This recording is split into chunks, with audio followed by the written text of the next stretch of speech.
Hi, welcome to Glazing with Amaco. I'm Kara, and today I'm going to talk about vintage gold, PC9 vintage gold.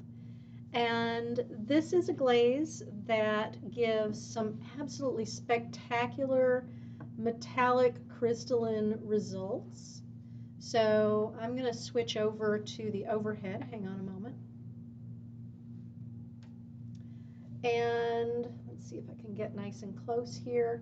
You can see it is kind of dark, but it has these beautiful metallic crystals. I'm going to set this one down and show you this giant. Here, I'm going to switch back to this ginger jar is on display at Brickyard Ceramics most of the time, and it's difficult to see in a video just how gold it is and how metallic, but you can kind of see the crystalline triangles. So vintage gold, it is absolutely spectacular, but it does sometimes give some unwanted results. So I have been doing a lot of testing with vintage gold to find the best results, and I have some suggestions. So I'm going to talk a little bit about it. It is not food safe, so we do recommend that you use a different glaze for a liner, and choosing a liner can make a difference as well. It is also a very runny glaze, so you can see in this piece it actually ran right down onto the shelf and broke because it stuck so badly. So you do have to be really careful. Unfortunately, it is hard to get the crystals without a really nice heavy application. So first, I'm going to get started with actually showing how I can apply it to a mug. So I have a mug, Bisque mug. I have my vintage gold. And I'm going to invite everybody, if you have questions for me, please post them. I'm not sure if I'll be able to see them. I am still having some issues with our with seeing the questions through our streaming software. But I think if you post in YouTube, if you're signed in and post in YouTube, you should be able to get them to come through. I'm not sure about our Facebook. So I load up the brush, nice and heavy. Hang on.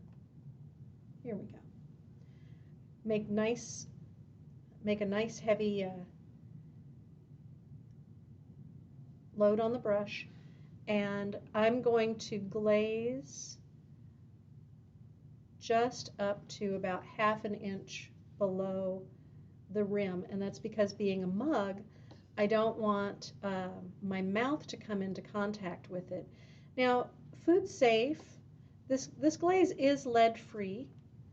However, food safe can also refer to not just leaching, which is what most people generally are concerned with, but it can also refer to the glaze not being safe from food. So keep in mind that some glazes may say not food safe, and the issue is mostly that they need to be handled carefully because food can actually change the glaze. In the case of metallic glazes, you can end up with a glaze that is very dull, and it doesn't look as attractive as it did when it was first fired.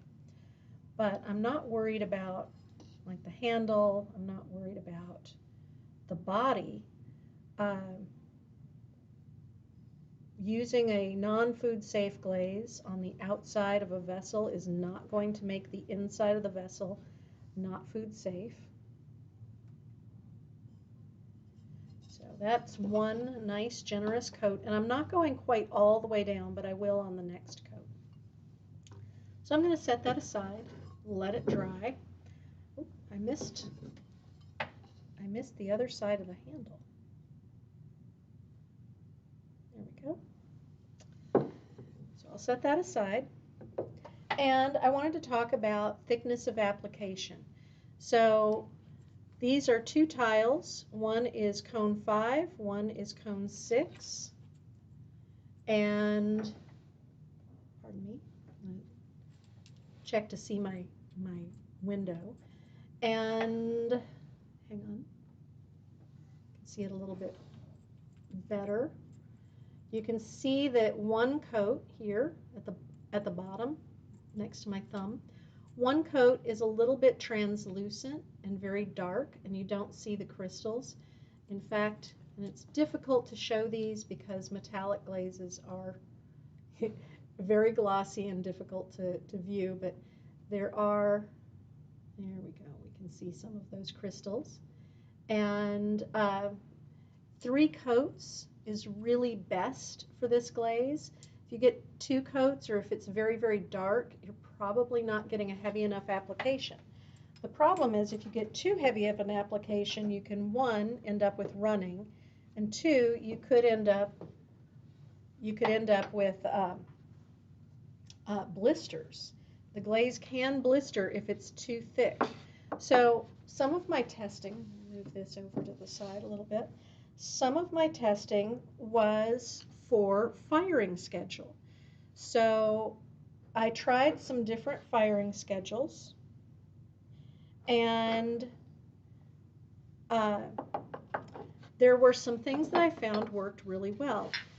These were 2 different Bisque temperatures, but they were both fired with a schedule of cone 5 with a 10-minute hold. So the cone 6 nearly dropped, so it was roughly a cone 6, and that long hold means that it's very, very slow as it's ramping down, or ramping up, I'm sorry. So a very, very slow schedule actually worked to make really great glossy gold surface with just like some crack. It almost looks like black cracks, but it's not cracks, it's just space between the crystals. But what I did notice, you may be able to see this, what I did notice is that on this piece, it was shinier on one side and matte on the other. And when I unloaded the kiln, I realized that this piece was closer to another piece. So it seems that vintage gold likes to have a lot of space around it. It doesn't want to be too crowded in the kiln. So if you have a very tightly packed kiln, you may have some duller areas. And it wasn't off-gassing from another glaze, because this shelf was entirely nothing but vintage gold. It was just another vintage gold pot, was very, very close to it. And having that lack of space, it didn't grow the gold crystals. There are some crystals, but they're kind of a dull matte color. You can see over on this side as well. So that was one firing schedule. And the difference between these two, you may notice that one is much shinier. This one was a very low bisque. So if you're bisquing to a very low temperature, in this case this was 010, this was bisque to 04, so the 04 was absorbing less glaze, so the heavier coat of glaze worked really well. So that was one thing. And then I fired, this is a firing schedule that came from Scott that has been popularized by Camille Hoffman, and if you Google search in the Amaco Cone 5-6 Glaze Forum group, Camille Hoffman firing schedule, you will find this schedule, and it has a drop hold. And the results were okay. There were no blisters, but it was much duller looking than the ones that were fired to cone 5 with a 10-minute hold. So that was another result. The next thing that I tested was different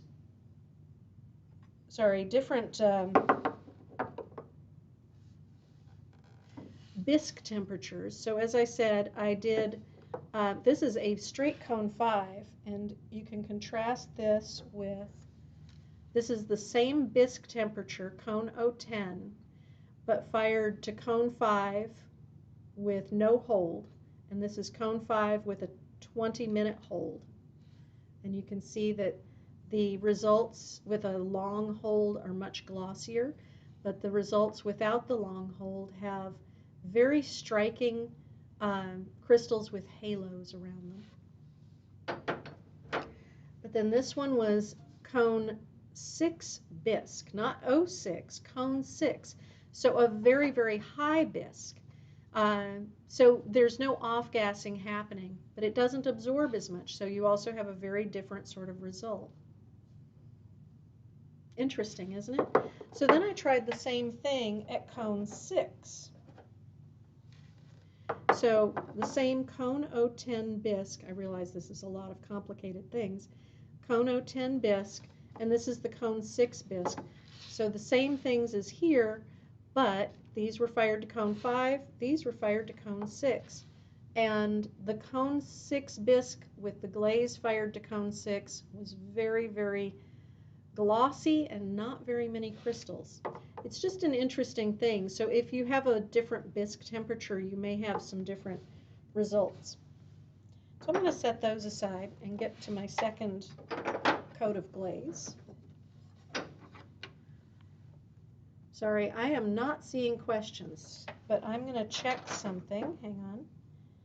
Let me see if I might be able to get some questions. Well, here we go. Sherry Lesser. Sherry Lesser says, thanks so much. And I'm glad you get information from the videos. Sorry, I'm having to do some kind of squirrely things to get my messages. So I'm loading up my brush again. It is a little damp, but I'm not too worried about it. It'll come out even.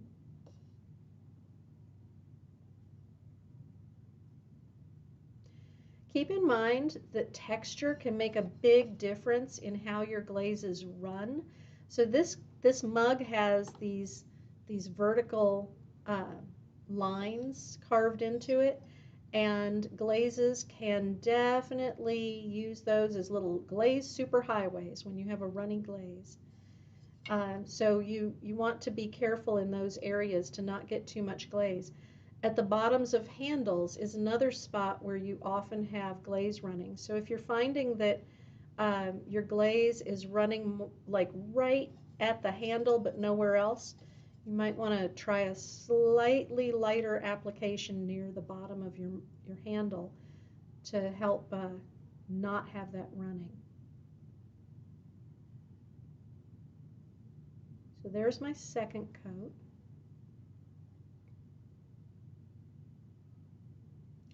So we do have all of this information on our website, but it is a slightly different website than what you find information about our products normally.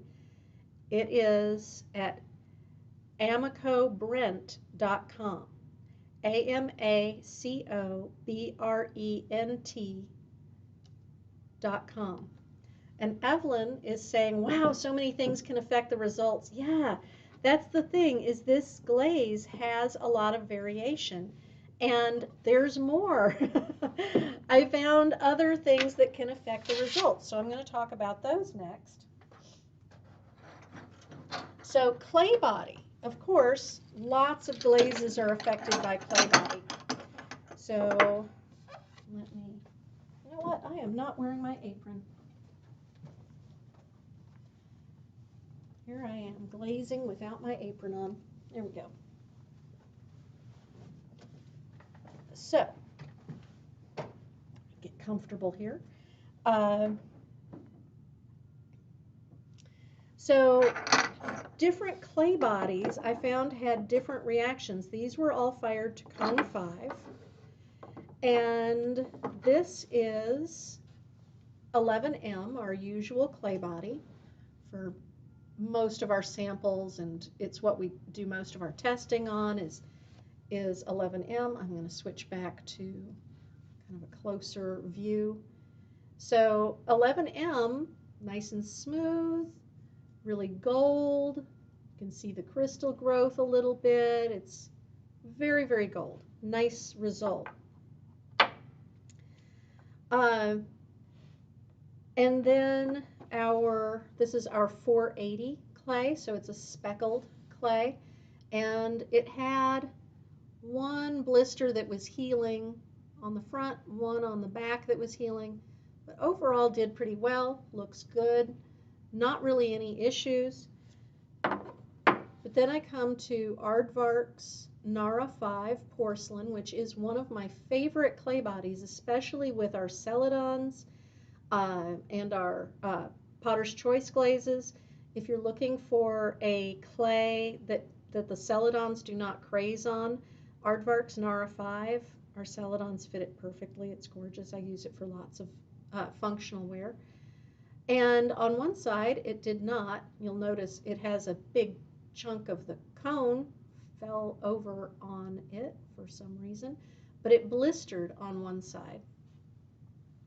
So that one was not a success. This is Standards 563 clay, and it is a vitreous, light-colored stoneware, and it blistered very badly. This is Laguna's B-Mix, and I believe this is Cone 10 B-Mix. No problems. I don't have Cone 5 B-Mix, so I don't know how that does. This is Little Loafers, and it had one blister, and that was, there's a couple on the back, but overall it looked really good. And this is Frost Porcelain from Aardvark, and mostly it looks good. There's a little bit of darkness, but I think that was because this tile was close to other tiles, because the edges are really gold, but the faces where it was crowded are darker. So the interesting thing is that these clay bodies here that were mostly good, none of these are vitreous at Cone 5. So I suspect that it does better on clays that are not vitreous. These are both clays that are vitreous at Cone 5, and it blistered. Kind of an odd thing, but that tells us a lot. So if you're having problems, you may want to try changing your clay body, as well as your firing. And there's one other thing that I found that was also interesting. So for a lot of things like this, for example, this is lined with Glacier. I love Glacier, one of our celadons. Or no, I'm sorry, that's not Glacier, that's Aqua. C40 Aqua. I love both of them. Glacier is much lighter, but it's very similar color. So C40 Aqua is fine as a liner. However, I found that it sometimes would blister, sometimes not. But more interestingly, hard to see, but where they meet, the celadon becomes dry, and if they overlap, it will wrinkle. Very strange. So I did some different tests, and mostly like a glaze like this is PC24 Sapphire Float worked great. But what worked best and had the fewest interactions was HF9. So HF9 is my preference for a liner glaze. It doesn't mean you won't have any issues, but you're less likely to. So yeah, so many things to affect the results. Candace says that they use SM black at the bottom to break runs. That sometimes works and sometimes doesn't. So I don't always recommend it, because depending on how runny your glaze is, it may just run right over the SM black. But I'm going to take this all the way down for this last coat. And it may be a little translucent, but it will hide it'll hide the foot. So, does anyone have a question for me about vintage gold? I am going to discuss the other metallics in a few more weeks. I did a lot of testing with all of the new metallics. That is to say, Junebug, vintage gold, and blue spark. I did quite a lot of testing with all three of them to see what gave me the best results for each. And you can find more information. We have a troubleshooting page. As I said, go to amacobrent.com and you will see at the top of the page a pull down for the metallics, and each of the metallics are on there.